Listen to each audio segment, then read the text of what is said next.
The weight came down without warning, pinning her left arm beneath splintered wood and crushing her ribs into cobblestone that still smelled of rain. Tessa Reynolds screamed, not from pain yet, but from the wrongness of it, the way sound flattened under half a ton of timber and trampled peonies. Dust bloomed in her mouth. Above, metal shrieked against metal where the tram had jumped its housing on the viaduct, and voices rose in confusion, but none of them close enough to matter. Her vision narrowed to the grain of wood against her cheek and the white petals now browning with her blood. Then a shadow fell across her face, and she heard footsteps that made no sound. "Be still." The voice carried absolute authority, though it was not loud. Tessa tried to turn her head and could not. Her lungs burned. She was going to die here, crushed under flowers meant for the morning market, and the thought made her angry enough to try screaming again. The cart lifted, not slowly, not with the groan of multiple hands straining, but in one smooth motion, as if it weighed nothing at all. Cool night air rushed against her trapped arm, and Tessa gasped, sucking in breath that tasted of copper and crushed stems. The pressure released. She rolled onto her back, coughing, and looked up into a face that stopped her breath more effectively than the cart had. White skin, white hair that fell past his shoulders, and eyes the color of wine held up to candlelight. He stood with one arm still extended, the overturned cart balanced in his grip like a basket, and he was watching her with an expression she could not name. Not concern exactly. Assessment, perhaps. The kind of look someone gave a thing they had decided to keep. "Can you stand?" he asked. Tessa tried. Her legs shook but held. Her left arm hung numb at her side, and her ribs screamed with each breath, but nothing felt broken. She nodded, not trusting her voice, and watched him set the cart down away from the street with the same effortless grace. He wore black, well-tailored, with no dust on him despite the chaos. His hands were bare and unmarked. "You are fortunate," he said, turning back to her. "Another minute and the weight would have collapsed your chest." "Thank you."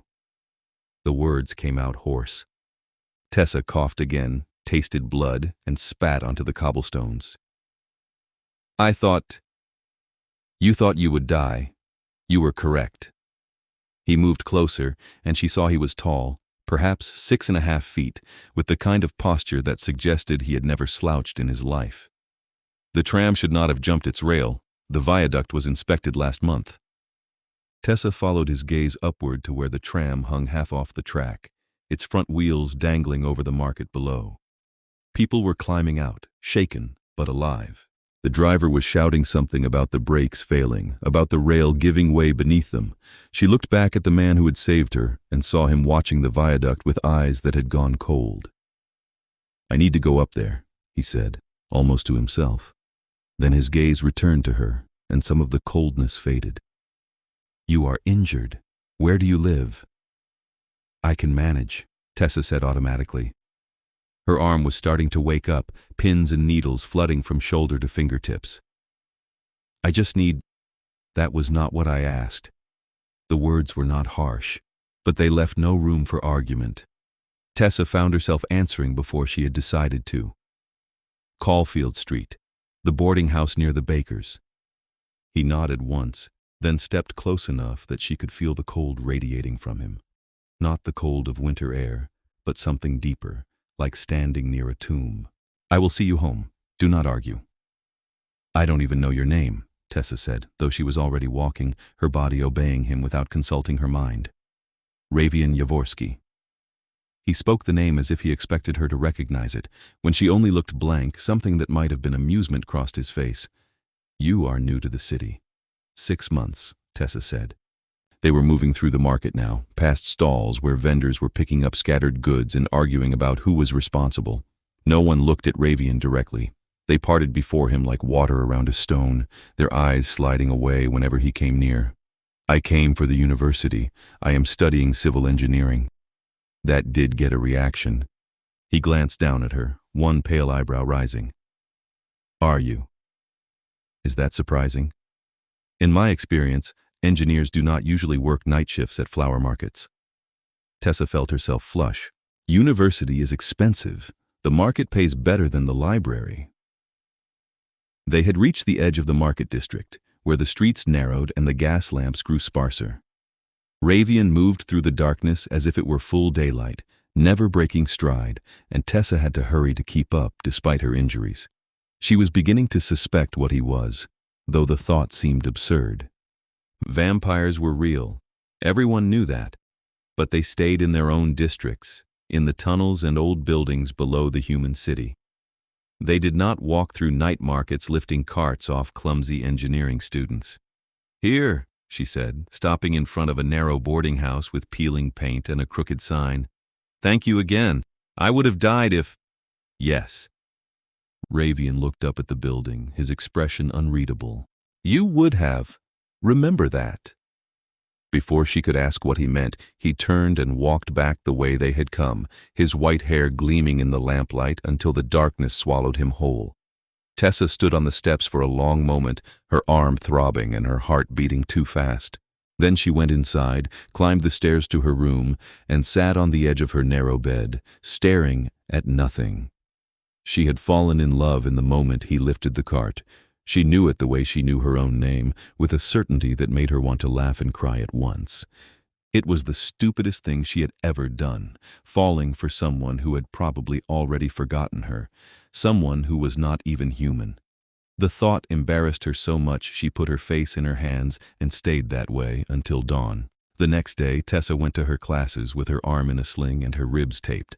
Her housemate, a cheerful girl named Margot who studied literature, had helped with the bandages and asked no questions beyond whether Tessa needed a doctor.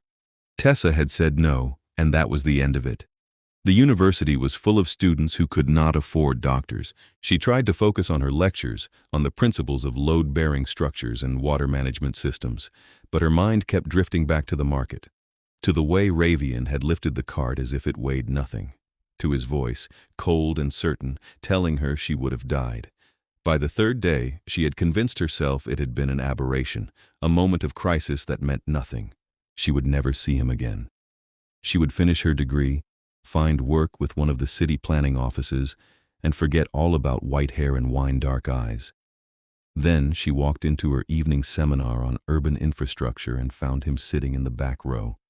Tessa stopped in the doorway, certain she was hallucinating. Ravian sat with perfect posture, his hands folded on the desk before him, looking entirely out of place among the tired students in their ink-stained shirts and worn jackets. He wore black again, well-tailored, and his white hair was tied back from his face. He was watching the professor with the same intense focus he had given the broken viaduct. The professor, a stooped man named Gresham who had worked for the city for 40 years before retiring to teach, was drawing a diagram of the water tunnels beneath the old district. He did not seem to notice Ravian, or if he did, he gave no sign.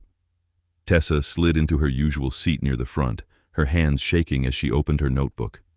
She could feel Ravian's gaze on the back of her neck, though when she glanced over her shoulder, he was still watching the professor. "The tunnels were built over 200 years ago," Gresham was saying, his chalk squeaking against the board, "before the vampire court took over the Undercity. The original plans have been lost, which makes modern maintenance nearly impossible. We are essentially working blind, patching leaks and shoring up collapses without any comprehensive understanding of the system." A hand rose in the back. Ravian's voice, when he spoke, cut through the sleepy classroom like a knife. "The plans were not lost. They were confiscated when the Undercity was ceded to the court in 1802. They are currently in the Royal Archive." Every head in the room turned. Gresham blinked, his chalk frozen mid-stroke. "I beg your pardon?" "The original infrastructure plans for the water tunnels, the gas lines, and the foundational supports for the old district viaducts," Ravian said calmly. "They are in the archive beneath the court. I can provide you with copies if you wish." Gresham stared at him. "And you are?" "Ravian Yavorsky." He said it the same way he had to Tessa, as if the name should mean something. This time, it did. Gresham went pale, and several students gasped. One girl in the front row dropped her pen. Tessa turned fully in her seat, her heart pounding. "Yavorsky," she repeated. "As in, the Vampire King, yes." Ravian's gaze finally met hers, and she saw something in his eyes that might have been amusement. "We have met, Miss Reynolds, though you did not ask my title when I pulled a card off you." The classroom erupted in whispers. Tessa felt her face burn hot enough to combust. She wanted to sink through the floor, to disappear, but Ravian was still watching her with that same unreadable expression, and she found she could not look away. Gresham cleared his throat, his voice shaking slightly. "Your Majesty, forgive me. I did not realize if you wished to address the class." "I am here to listen, not lecture," Ravian said. "Please continue." The professor did, though his voice remained unsteady, and the rest of the lecture passed in a blur. Tessa took no notes. She was too aware of Ravian behind her, too conscious of the fact that the Vampire King had apparently decided to attend an evening seminar on urban infrastructure. It made no sense. Kings had better things to do. When the class ended, students filed out quickly, shooting nervous glances at Ravian as they went. Tessa gathered her things slowly, hoping he would leave first, but when she finally stood, he was waiting by the door. "Walk with me," he said. It was not a request. Tessa followed him out of the building, into the cool evening air. The campus was quiet at this hour, most students either at dinner or in the library. Ravian led her toward the old gardens where stone benches sat beneath trees that had been planted a century ago. He sat, gestured for her to join him, and waited. "Why are you here?" Tessa asked finally. "At the university, in my class." "Because you study civil engineering," Ravian said, "and because the viaduct that nearly killed you was sabotaged." Tessa went very still. Sabotaged? The supports were undermined from below. I inspected them the night of the accident. Someone wanted that tram to fall, and they wanted it to fall into the market. He looked at her, his expression grave. "There are factions in my court who believe the surface districts should be condemned, that the humans who live there should be relocated and the undercity expanded into the space." "That is insane," Tessa said. "Thousands of people live in the old district. Where would they go?" "That is not a concern for those who propose it." Ravian's voice was cold again, the way it had been when he looked at the broken viaduct. "They believe humans are temporary, inconvenient. They have been pressuring me to declare the surface infrastructure unsound and seize the land. And you? I am not in the habit of displacing thousands to convenience a few." He turned to face her fully. "But I cannot ignore legitimate safety concerns. If the infrastructure truly is failing, I am obligated to act, which is why I need to understand it, why I am attending your professor's lectures, and why I am asking for your help." Tessa stared at him. "My help?" "You are studying to be an engineer. You understand how cities work, how they fail, how they can be repaired. I need someone who can assess the surface districts honestly, who can tell me whether the infrastructure can be saved or whether my court is correct that it is beyond repair." He paused. "And I need someone I can trust, someone who has no reason to lie to me." "You barely know me." "I know you did not recognize my name," Ravian said. "I know you work night shifts at a flower market to pay for your education. I know you are not part of the political games that consume my court. That is enough." Tessa's mind was racing. This was absurd. She was a student, not even graduated yet, and he wanted her to assess the infrastructure of an entire district. But even as she thought it, another part of her was already calculating load limits and drainage systems, already wondering what the original plans in the Royal Archive looked like. "What would this involve?" she asked slowly. "Surveys, inspections. You would work with my engineers, but your voice would carry equal weight. I would ensure it." Ravian leaned forward slightly, and Tessa caught the scent of something like old stone and cold water. "In return, you would have access to every plan, every record, every resource the court possesses. And when you graduate, a position in my city planning office, if you want it. And if I find that the infrastructure cannot be saved, then we will evacuate the districts and rebuild properly, with human engineers on the planning council to ensure the new city serves both our people." His gaze held hers. "I am not asking you to lie, Miss Reynolds. I am asking you to tell me the truth, whatever it is."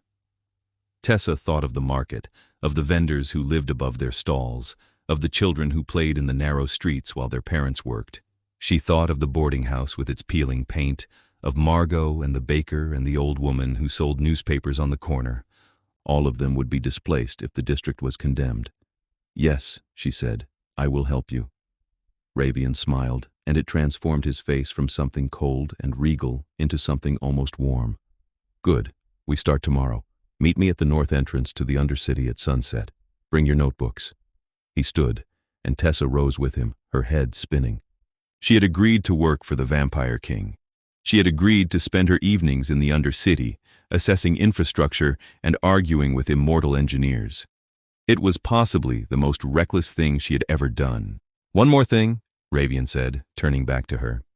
"How is your arm?" Tessa flexed her fingers, surprised to find the numbness mostly gone. "Better. The ribs still hurt, but I will live." "See that you do," he said quietly. "I would be very displeased to have saved you only to have you die of an infection." Before she could respond, he was gone, moving through the gardens with the same silent grace she remembered from the market. Tessa stood alone beneath the old trees, her heart pounding, and wondered what she had just agreed to.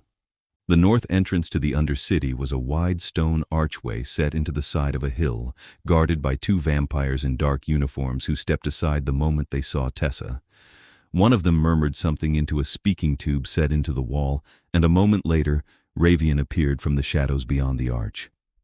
"Punctual," he said, sounding approving. "Come." The Undercity was nothing like Tessa had imagined. She had expected tunnels, darkness, maybe some old cellars repurposed into living spaces. Instead, she found herself in a vast underground chamber lit by gas lamps that cast everything in warm gold.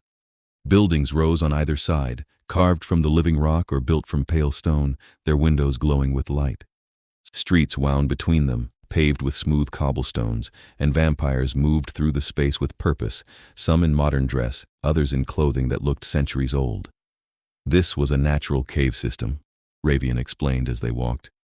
"We expanded it over the years. Most of the court lives here now, though some still prefer the old manors on the surface."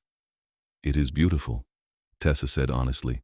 She had expected something grim, but the Undercity had a strange elegance to it, all soaring arches and careful symmetry. "It is also structurally complex," Ravian said, "which is why expanding it is not a simple matter of digging more tunnels.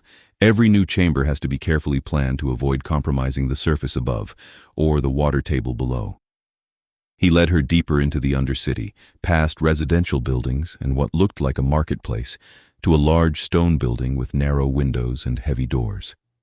Inside, a dozen vampires worked at drafting tables, their pale heads bent over plans and calculations. They looked up when Ravian entered, their expressions carefully neutral. "This is Tessa Reynolds," Ravian said to the room. "She is a civil engineering student from the university, and she will be working with us to assess the surface district infrastructure. Her analysis will carry the same weight as any of yours. Treat her accordingly." One of the vampires, a woman with white hair braided down her back, frowned.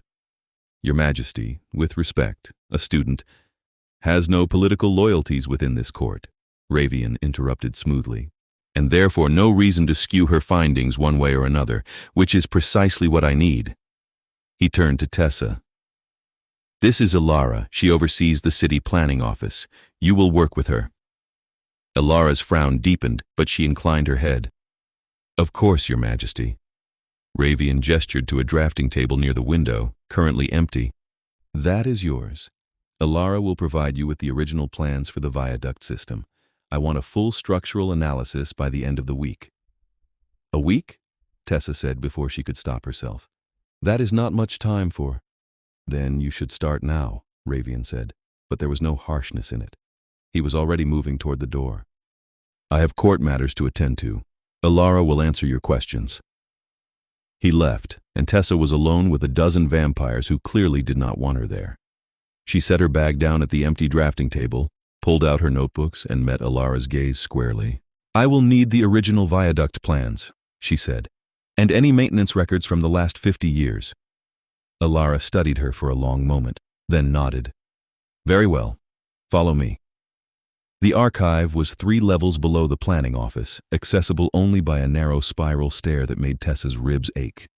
Ilara moved down it without effort, her footsteps silent, and did not slow to accommodate Tessa's injuries. By the time they reached the bottom, Tessa was breathing hard and trying not to show it. The archive itself was a vast room lined with shelves that stretched up into darkness. Ilara walked directly to a section near the back, pulled down a leather-bound volume the size of a small trunk, and set it on a reading table with a heavy thud.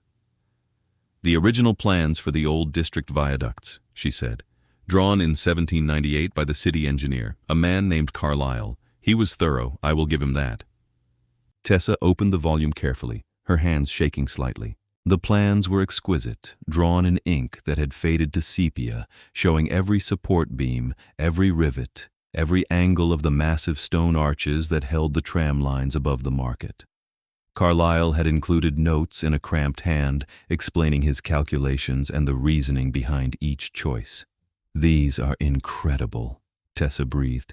"If we still had these on the surface, half the maintenance problems would disappear." "We offered to share them," Ilara said coolly. 20 years ago, when the first collapses started, the city council refused. They said they did not need help from vampires."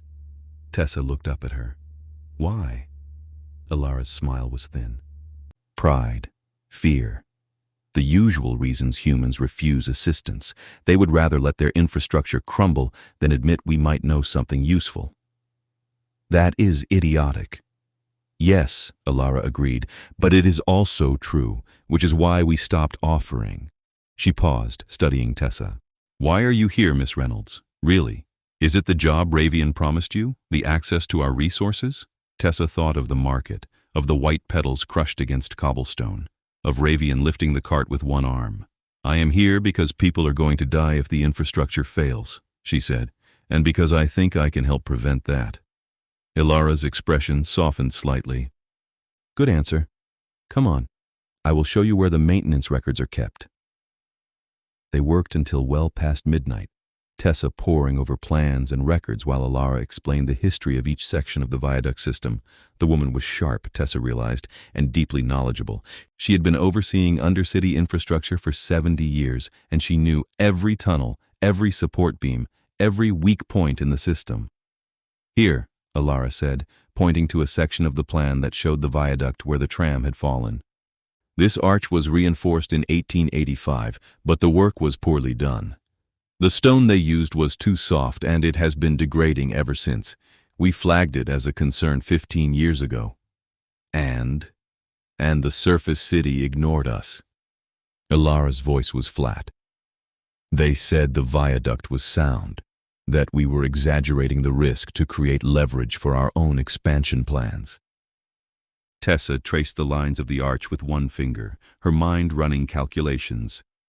If the stone is degrading, the whole thing could come down. Not just one tram. The entire viaduct. Yes. How many people live in the buildings beneath it? Approximately 2,000. Tessa's stomach turned over. "We have to evacuate them." "Ravian has been trying," Ilara said. "But evacuation requires cooperation from the surface city council, and they refuse to believe the danger is real. They think this is another power play. Another attempt to seize their land. Even after the tram fell, they are calling it an accident. Mechanical failure. They refuse to consider sabotage because that would mean admitting someone has access to the undercity supports, which would mean admitting they have lost control of their own infrastructure." Ilara closed the record book with a sharp snap. "Politics, Miss Reynolds.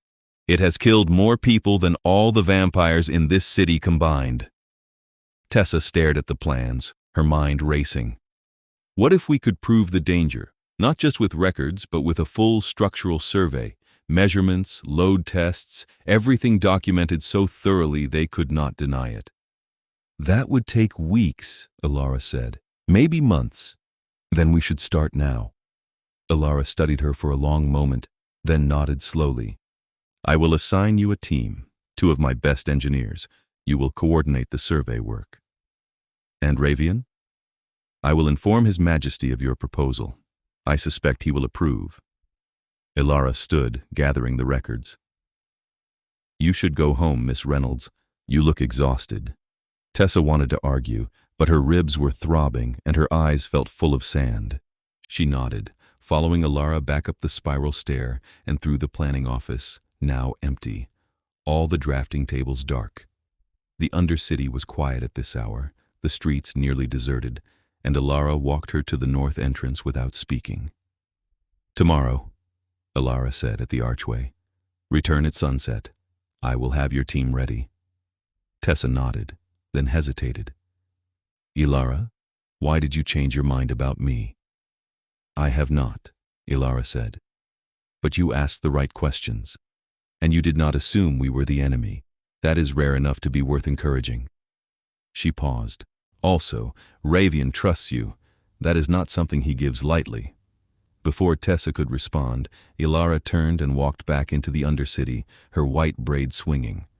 Tessa stood in the archway for a moment, breathing in the cool night air, then started the long walk back to Caulfield Street. The survey work began the next evening and consumed every spare hour Tessa had. She attended her morning classes, worked through lunch in the university library, and descended into the Undercity each evening at sunset to meet her team. Ilara had assigned her 2 vampires named Soren and Ilyara, both of whom had decades of engineering experience and very little patience for inefficiency.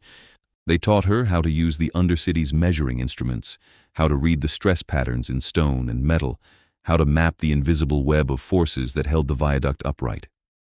Ravian appeared periodically, always without warning, to review their progress. He asked sharp questions, caught errors no one else had noticed, and occasionally carried equipment for Tessa when her ribs were bothering her. He never made a show of it, just lifted a crate of measuring tools or a coil of rope and set it where she needed it, then returned to his questions, as if nothing had happened. You are favoring your left side, he said one night, 3 weeks into the survey. They were in a tunnel beneath the market, checking the foundational supports for the viaduct. Soren and Ilyara had gone deeper into the tunnel system, leaving Tessa alone with the king. My ribs are healing, Tessa said, not looking up from her measurements.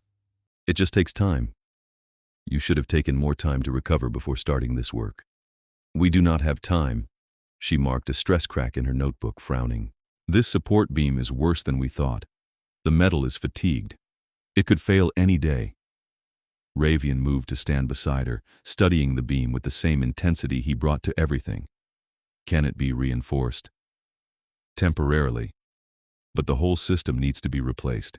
These beams are over 100 years old. They have exceeded their design life by decades. She turned to face him.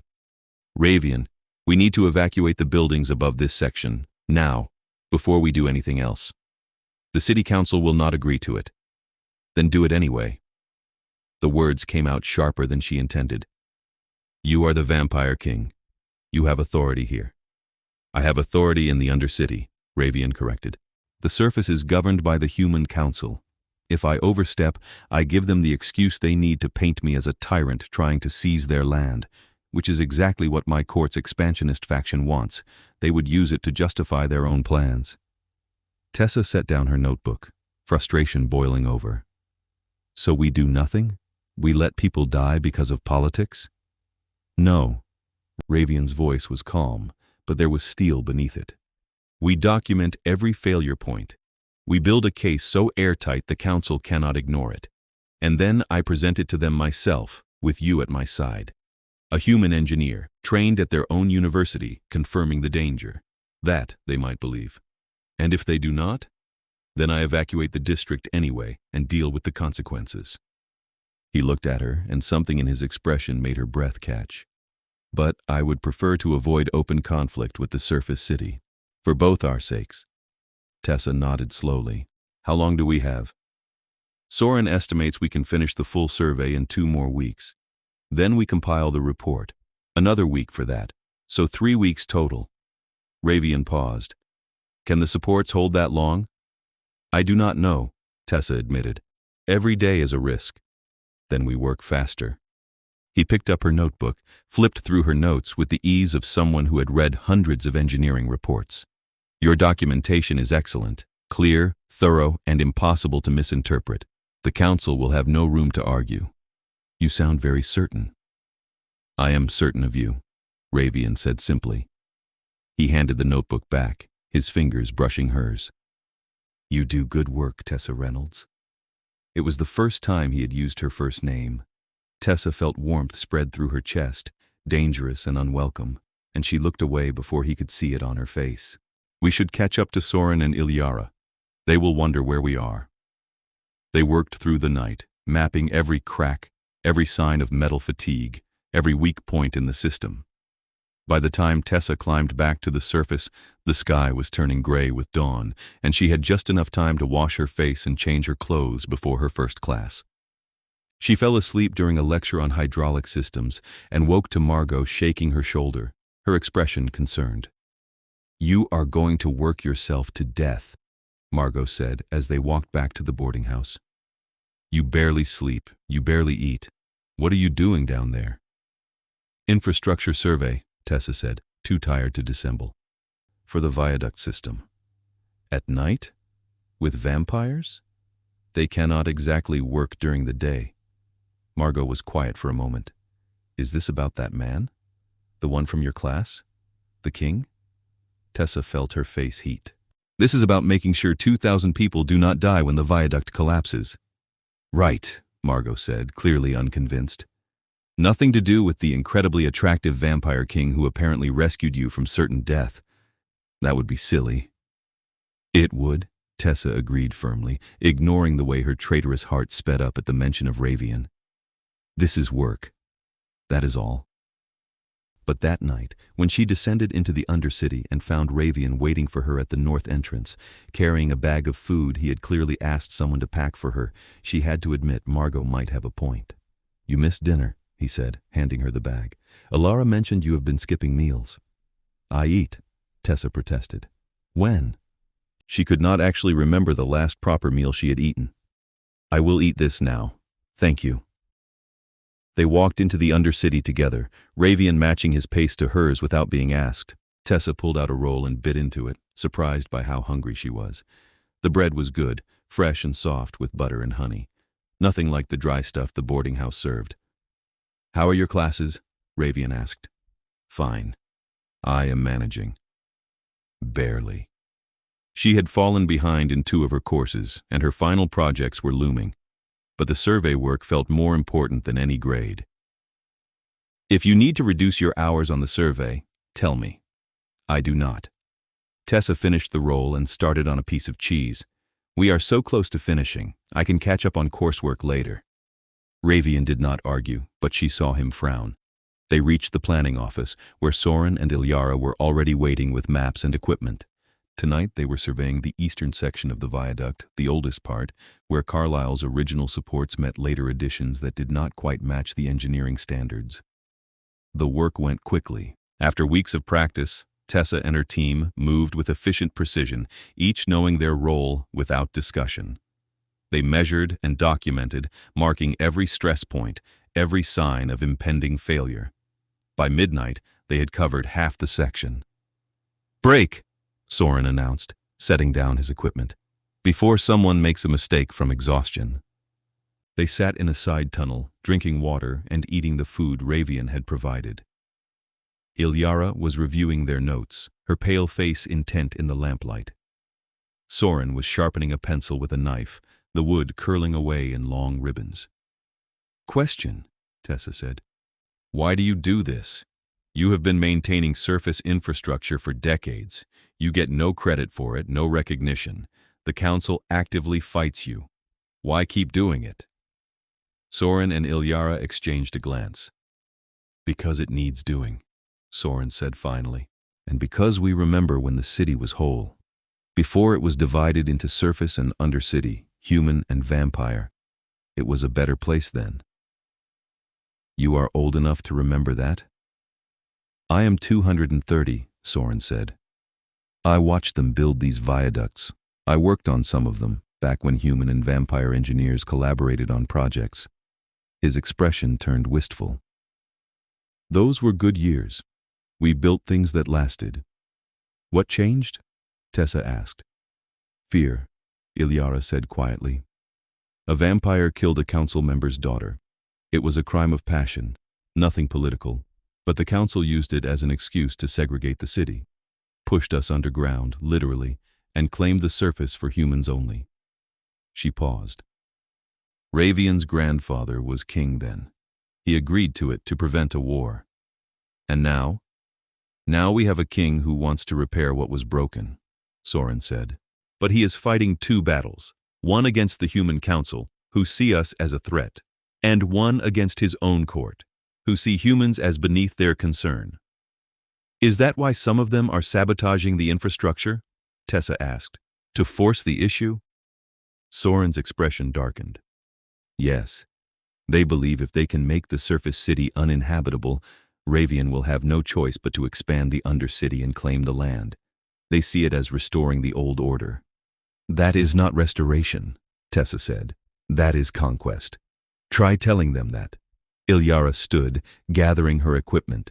Come on, we still have the eastern section to finish. They worked until dawn, finishing the survey just as the sky began to lighten. Tessa climbed back to the surface with her notebooks full and her body aching. She had 4 hours until her first class, and she spent 3 of them sleeping on top of her covers, too tired to undress properly. When she woke, Margot was sitting at the foot of her bed reading a letter. There is a man downstairs asking for you, Margot said without looking up. Pale, white hair, extremely formal. Says his name is Soren. Tessa sat up too fast, her ribs protesting. What does he want? He would not say, but he looks worried. Tessa dressed quickly and ran downstairs. Soren was waiting in the front hall, his face grave. The moment he saw her, he said, There has been another collapse. The Western Viaduct. 3 people are trapped. Tessa's stomach dropped. When? An hour ago. Ravian is there now. He asked me to bring you. She did not bother with questions. She followed Soren out into the street where a carriage was waiting, black and unmarked. It carried them through the city at a speed that should have been illegal, and she saw crowds gathering near the Western Market, people standing in frightened clusters, looking up at the viaduct. A section had fallen, maybe 20 feet of track and supporting structure, leaving a gap like a missing tooth. Tessa could see the broken edges of stone and metal, the twisted rails hanging down. Below, a building had been partially crushed, its roof caved in under the weight of falling debris. Ravian was standing in front of the building, surrounded by his people, all of them working to shift rubble. He saw Tessa and came to her immediately, his face tight with controlled fury. 3 people, he said. A family. They are trapped in the lower floor. We can hear them, but we cannot reach them. The structure is unstable. Every piece we move risks bringing the rest down. Let me see, Tessa said. He led her to the building. She could hear voices from inside, faint and frightened, calling for help. Tessa knelt at the edge of the rubble, studying the way the stone and timber had fallen. Her mind raced through the calculations, the angles, the weight distribution. Here, she said, pointing. This beam is holding up the main load. If you can brace it, you can remove these smaller pieces without risking another collapse. How do we brace it? Tessa looked around, saw a cart full of iron bars nearby, probably salvage from the market. Use those. Wedge them under the beam at angles. It will distribute the weight. Ravian turned to his people, barking orders. They moved with vampiric speed, positioning the bars exactly as Tessa directed. She watched, her heart in her throat, as they began removing rubble piece by piece. The voices inside grew louder, more hopeful. It took an hour. Tessa stood beside Ravian the whole time, directing the work, adjusting the bracing as the weight shifted. Finally, one of the vampires called out, "We have them!" The family emerged, shaken and bleeding but alive. A man, a woman, and a child no more than 6. The woman was crying, clutching her daughter. The man was trying to thank everyone at once, his voice breaking. Ravian turned to Tessa, and the fury in his face had given way to something else. Relief, exhaustion, and something warm that made her chest tighten. "You saved them," he said quietly. "We saved them," Tessa corrected. "Your people did the work. Under your direction." He looked back at the collapsed viaduct, and the coldness returned. "This cannot continue. I am presenting the report to the council tomorrow, finished or not. No more waiting." "I will have it ready," Tessa promised. She spent the rest of the day and all of that night in the planning office, compiling every measurement, every photograph, every note from the survey. Ilara helped, and Soren and Ilyara, the four of them working without rest to produce a document that was irrefutable. By the time the sun rose, they had a 100-page report with maps, diagrams, and calculations that proved beyond any doubt that the viaduct system was failing and would claim lives if not addressed immediately. Ravian read it in an hour, his expression growing darker with each page. When he finished, he looked up at Tessa and said, "This is excellent work. Exactly what I needed." He paused. "I am meeting with the city council this afternoon. I want you there." "Me? You wrote most of this. You understand it better than anyone. And you are human, a student at their own university. Your voice will carry weight mine cannot." He stood, rolling the report into a leather case. "Get some sleep. Be at the council hall at 3 this afternoon. Do not be late." Tessa went back to the boarding house, slept for 2 hours, and woke feeling half dead. She put on her best dress, the one she wore to formal university functions, and walked to the council hall with her heart pounding. The building was old, all white stone and tall windows, built in a style that predated the city's division. Ravian was waiting outside, dressed in formal black with a white cravat, looking every inch a king. He nodded when he saw her, approval in his eyes. "Ready?" he asked. "No," Tessa admitted. "Good. Confidence in these situations is usually arrogance in disguise." He offered her his arm. "Come." The council chamber was a large room with a horseshoe of desks, currently occupied by 12 men and women in formal dress. They looked up when Ravian entered, their expressions ranging from wary to hostile. Ravian walked to the center of the room, Tessa at his side, and waited until he had their full attention. "Counselors," he said, his voice carrying easily, "thank you for agreeing to meet.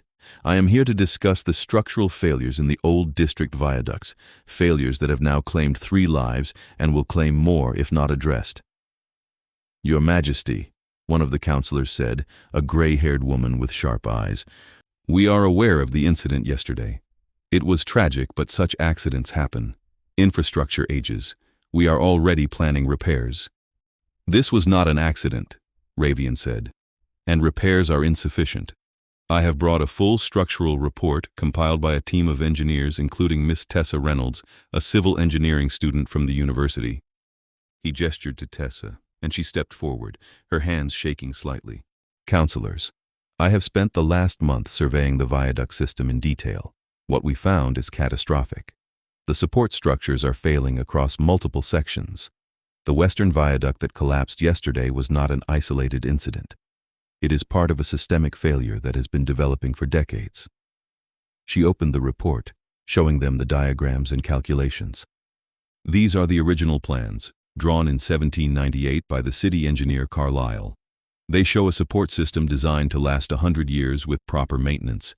It has now been in service for over twice that long, with minimal upkeep. The metal is fatigued, the stone is degrading, and the load limits have been exceeded by modern tram systems that are far heavier than Carlyle ever anticipated." "We have had engineers review the viaducts," another counselor said, a man with a thick beard. "They assured us the structures were sound." "When was the last review?" Tessa asked. 5 years ago. 5 years during which the degradation has accelerated significantly." Tessa turned to a page showing stress measurements. "These readings were taken 3 weeks ago. They show metal fatigue consistent with imminent failure. Not 5 years from now, not next year. Now. Any day." The counselors exchanged glances. The woman with sharp eyes said, "What do you propose?" "Immediate evacuation of all buildings beneath the viaducts," Ravian said. "Full structural replacement of the support system, designed and overseen by a joint council of human and vampire engineers, and a comprehensive review of all shared infrastructure between the surface city and the undercity to prevent future failures." "That would cost a fortune," the bearded man said. "Less than the lawsuits when the viaducts collapse and kill hundreds," Ravian replied coolly. "And the undercity will fund half the repairs. This is not a power play, counselors. This is an attempt to prevent a disaster. And who would oversee this joint council? The sharp-eyed woman asked. I propose Miss Reynolds, Ravian said, as a neutral party trusted by both sides. Every head in the room turned to Tessa. She felt her face heat but kept her voice steady. I would be honored to serve, and I would ensure the work is done properly, to the benefit of everyone in this city. The councillors conferred among themselves in low voices. Tessa stood beside Ravian, trying not to fidget. She could feel his calm presence beside her, solid and reassuring. Finally, the sharp-eyed woman said, "We will agree to the evacuation and the structural review, but we want our own engineers on the joint council as well, not just Miss Reynolds." Acceptable, Ravian said, but Miss Reynolds has final authority on all engineering decisions. This is non-negotiable. Why? Because she is the only one who has no political agenda, Ravian said. She wants to save lives, not territory. That is precisely what this city needs. The woman studied Tessa for a long moment, then nodded. Agreed. We will begin evacuations tomorrow and convene the joint council by the end of the week. Ravian inclined his head. Thank you, councillors. You are making the right choice. They left the chamber together, stepping out into the afternoon sunlight.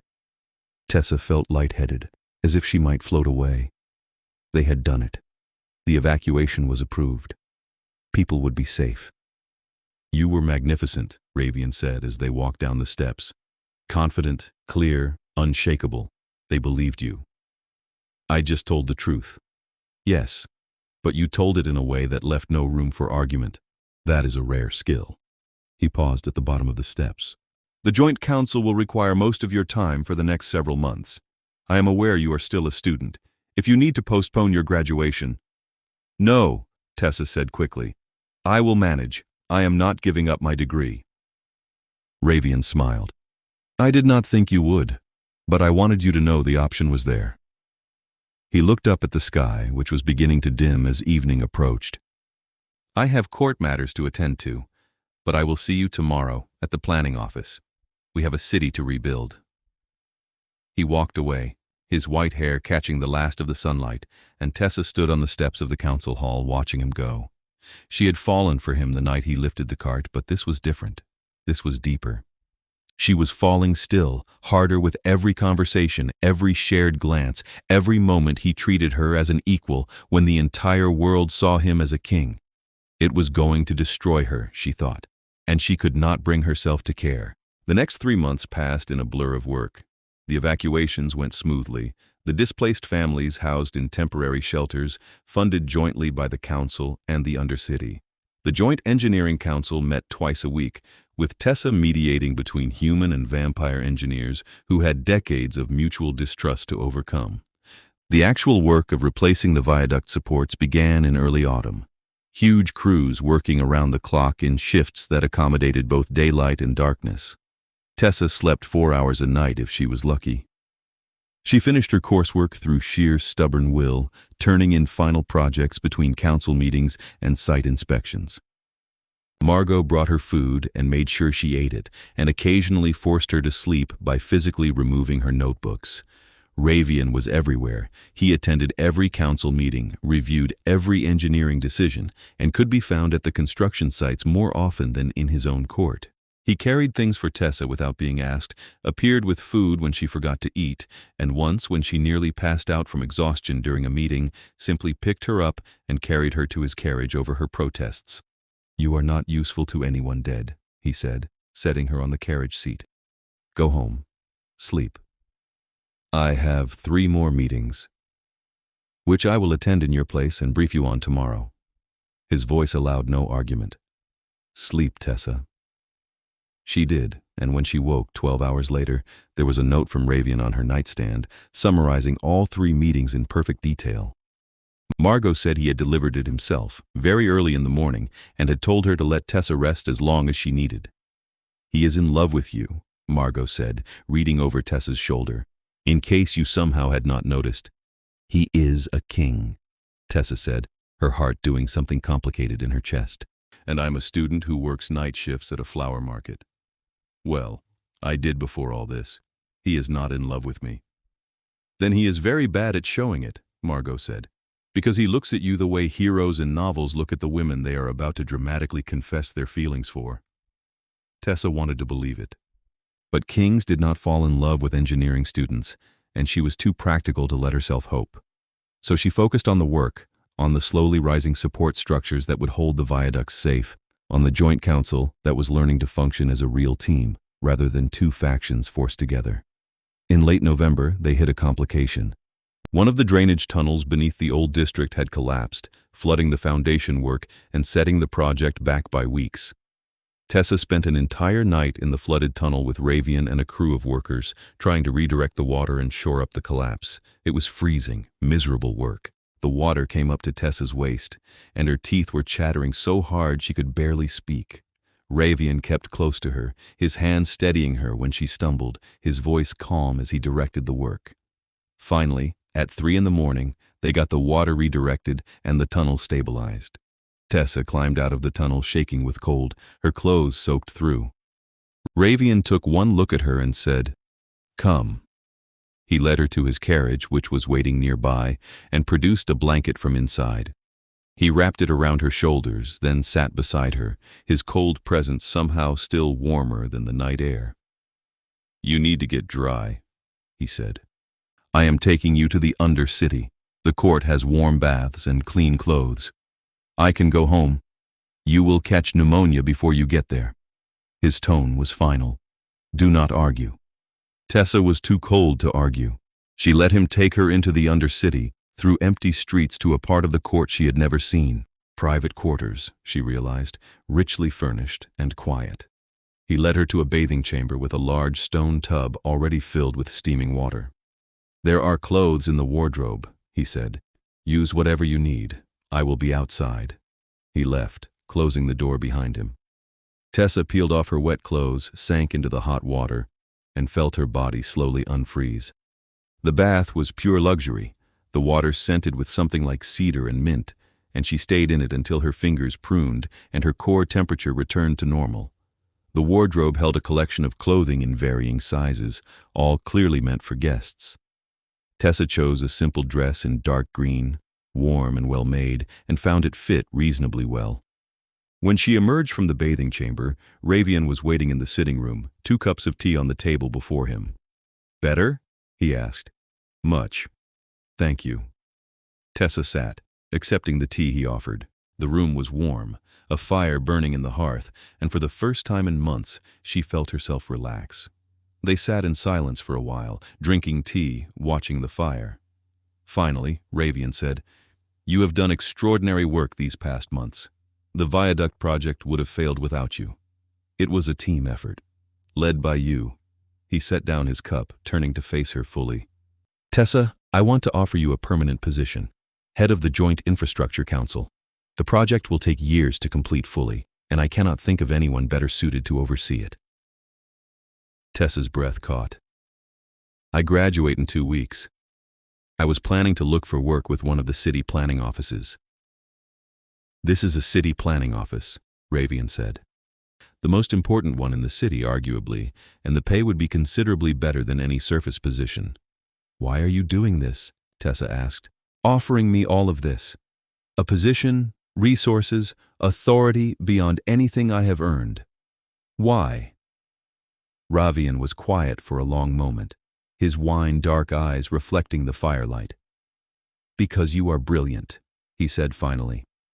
"Because you care about this city and its people in a way that transcends politics or species. Because you see problems and solve them rather than using them as leverage." He paused. "And because I have come to value your presence in a way that has nothing to do with your engineering skills." Tessa's heart was pounding so hard she was certain he could hear it. "Ravian, I am in love with you," he said quietly. "I have been since the night I lifted that cart and saw you looking up at me with fury and fear and absolute refusal to surrender. I am a vampire king, and you are a human student, and by every reasonable measure, this is impossible. But I have not been able to stop thinking about you for a single day since we met." Tessa set down her tea before she dropped it. I fell in love with you that same night, she said, her voice shaking. I have been trying not to, because it seemed absurd. But I fell anyway, and I kept falling, and I do not know how to stop. Ravian reached out, taking her hand in his. His skin was cool, but his grip was gentle. Then do not stop, he said. Fall with me. See where it leads. You are a king. I am brilliant, passionate, and entirely capable of standing beside me as an equal. His thumb traced circles on her palm. I am not asking you to be a decoration, Tessa. I am asking you to be my partner, in work, in the rebuilding of this city, and in everything else. Tessa looked at their joined hands, her mind racing. This was impossible. Kings married other royalty, or at least other vampires. They did not marry human engineers with ink-stained hands and student debt. I would have to turn, she said slowly. Eventually, if this is to be anything permanent, humans do not live long enough. Only if you want to, Ravian said. I would never force it, but yes, if you wanted centuries rather than decades, that option exists. Would your court accept it? A human consort? Some would hate it. Others would welcome it as a bridge between our peoples. Ravian leaned closer, his eyes never leaving hers. But I am the king, and I choose my own consort. They will accept it because I will give them no other choice. Tessa felt a laugh bubble up, slightly hysterical. This is insane. Yes, Ravian agreed. Do you want to do it anyway? She thought of the past months, of working beside him, of the way he listened to her ideas and implemented them, of how he carried things for her and brought her food and looked at her as if she was the most important person in the room. She thought of the city they were rebuilding together, of the joint council that was slowly learning to trust, of the future they could build. Yes, she said, I want to do it anyway. Ravian smiled, and it was the warmest expression she had ever seen on his face. He lifted her hand to his lips, kissing her knuckles with old-world courtesy. Then consider yourself courted, Tessa Reynolds. I will do this properly. What does properly look like for a vampire king? You will see. His smile turned slightly mischievous. I promise it will be memorable. He was true to his word. Over the next weeks, Ravian courted her with a combination of grand gestures and small, thoughtful acts. He sent her flowers from the market they had met in, peonies and roses that filled her room with scent. He took her to see operas in the Undercity, performances that had been running for centuries. He walked with her through the construction sites, discussing engineering problems and solutions, treating her expertise with absolute respect, and he was patient. He never pushed for more than she was ready to give, never used his authority to pressure her. When she graduated from the university, he attended the ceremony and applauded louder than anyone when she received her degree. When she officially accepted the position as head of the Joint Infrastructure Council, he threw a celebration that brought together humans and vampires in a way the city had not seen in decades. Tessa moved out of the boarding house and into a small apartment near the council offices, paid for by her new salary. Margot helped her move and spent the entire time teasing her about her vampire king boyfriend. I still cannot believe this is real, Margot said, hanging dresses in Tessa's new wardrobe. You are dating the vampire king. You are going to end up queen. Consort, Tessa corrected, and we are taking things slowly. He looks at you like you hung the moon, Tessa. Slowly or not, you are ending up married to him. I am calling it now. Margot paused. Are you happy? Tessa thought about it, about Ravian and the work they shared and the future they were building. Yes, she said, I am happy. 6 months after the viaduct project began, they uncovered the saboteurs. It happened almost by accident. One of the vampire engineers on the Joint Council, a man named Casimir, was reviewing old maintenance records and found discrepancies in the signatures. Someone had been signing off on work that was never completed, allowing the degradation to accelerate unchecked. Tessa brought it to Ravian immediately. He went very still when he saw the records, his expression turning cold. "I know these names," he said quietly. "Members of my court, the expansionist faction. Can you prove it?" "With these records, yes." He looked up at her. "This is treason. They deliberately undermined the infrastructure to force an evacuation and expansion. 3 people died because of their sabotage. What will you do? Hold a trial, publicly. Let both humans and vampires see justice done." His voice was hard. "They wanted to force my hand. Instead, they will face the consequences of their actions."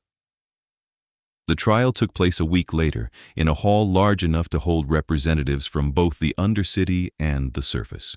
Tessa sat beside Ravian as he presented the evidence, the falsified records, the testimony of engineers who had noticed the discrepancies but been ignored. The accused vampires tried to argue they had been acting in the court's best interests, that expansion was necessary, but the evidence was overwhelming. Ravian sentenced them to exile, stripping them of their titles and barring them from the city permanently.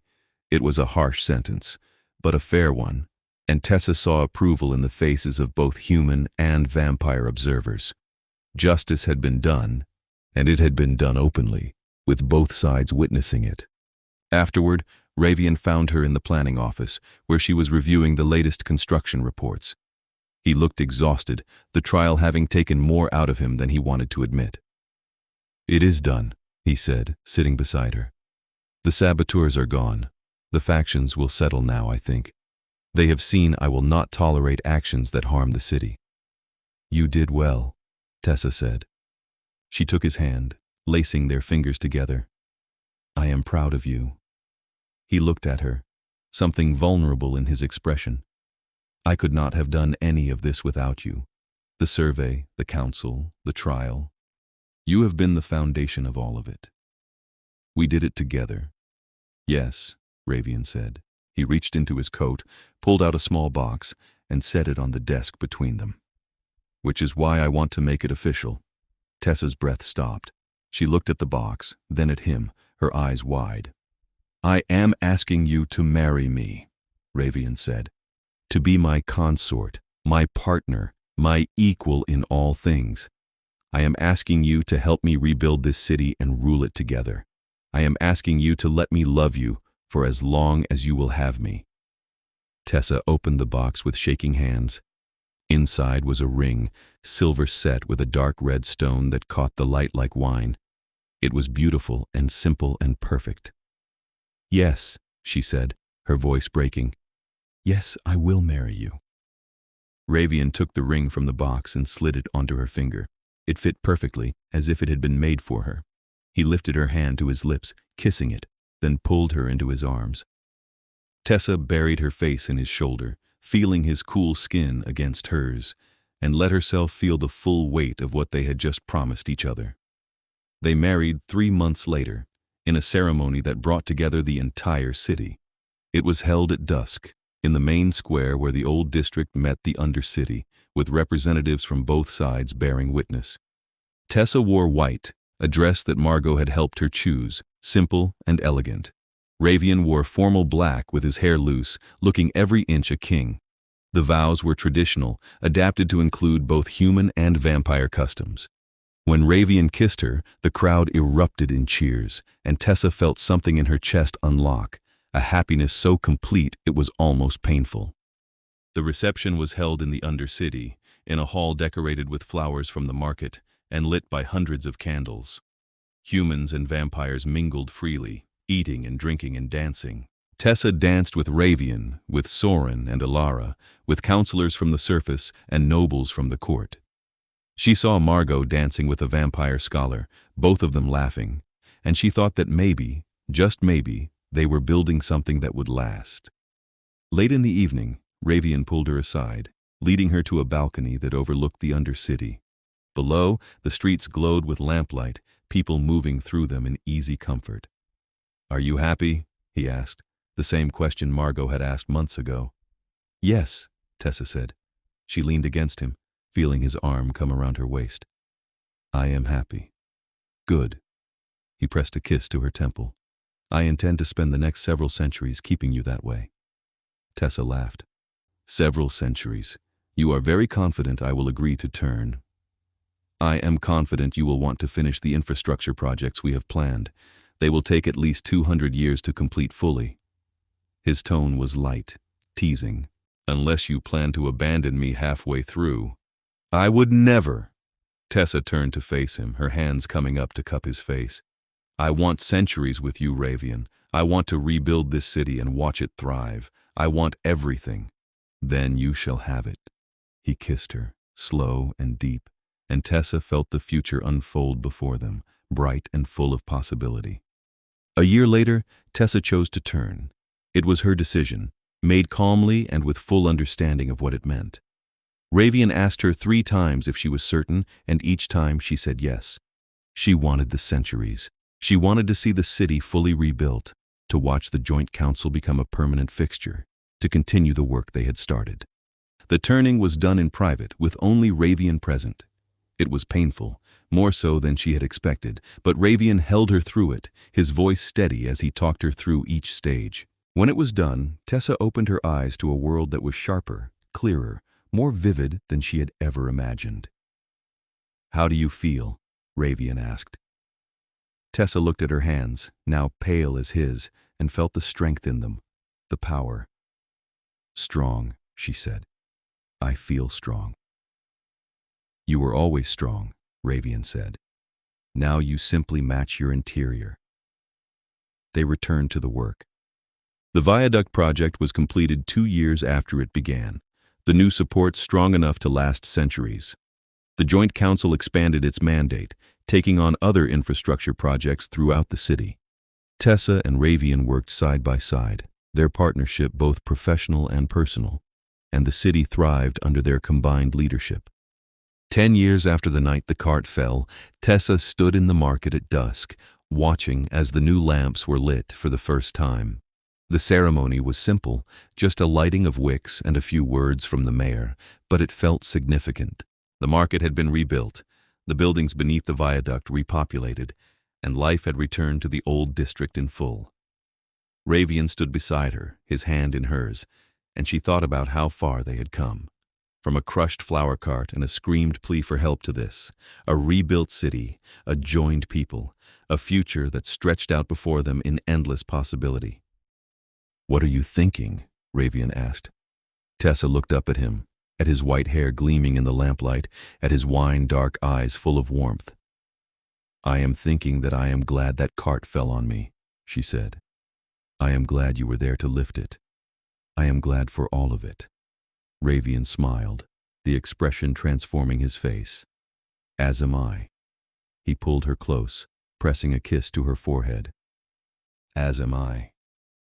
The market lamps glowed around them, warm and steady, and Tessa leaned into her husband's embrace, feeling the weight of centuries stretching out before them, full of work and love and shared purpose. They had rebuilt the city together, and they would continue to do so, year after year, decade after decade, for as long as time allowed. It was, she thought, the best possible future. And it had all started with a scream and a vampire king who had lifted a cart with one arm.